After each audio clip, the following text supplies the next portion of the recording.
writing, we are learning how to correct sentences. We will also review our sentence writing rules as well. So you will need a loose leaf paper to be near you so that you can write the sentences correctly on your paper. So let's go ahead and review our sentence writing rules. So the first one says a sentence begins with a capital letter. So yesterday I showed you how we have an uppercase and we have a lowercase letter.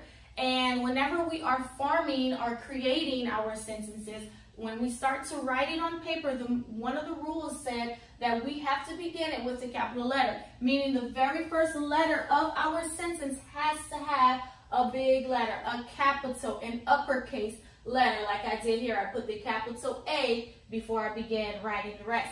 Remember, you don't capitalize every word in the sentence. You only focus on capitalizing your very first letter.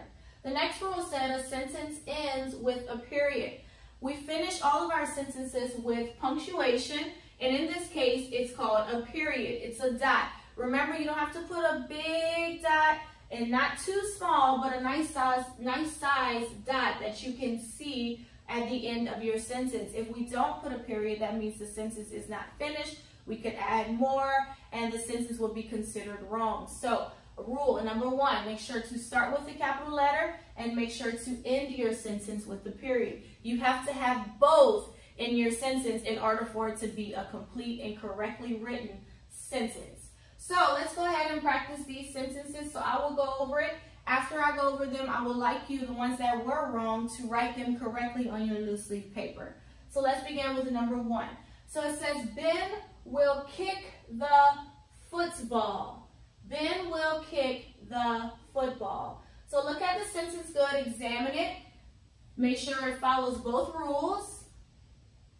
So if you look at it good, it did not follow both rules. It did not start off with a capital B, which it should have because that was the first letter of my sentence. Yes, it did finish with a period, but because it did not have a capital letter, this sentence is not written correctly. So after the lesson, I would like you to write this sentence the right way on your loose leaf paper, meaning you should write it with a capital B and you should have a period at the end. So let's go to number two. It says, my dog likes to play fetch.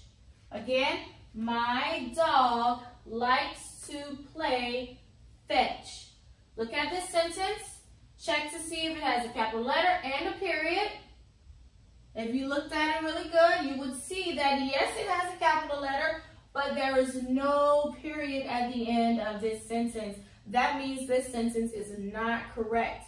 So, though we may have a capital letter, if we have no period, it is still considered wrong.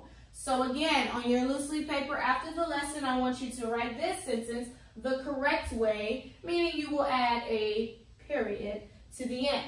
So let's look at number three. It says, Jan wore a pink dress. Jan wore a pink dress. So let's see if it follows both rules, capital letter and period. And yes, it does.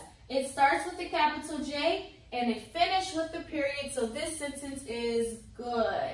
It follows both rules. So number one and two were the only ones that weren't written correctly, but number three was. So you only have to practice rewriting number one and number two.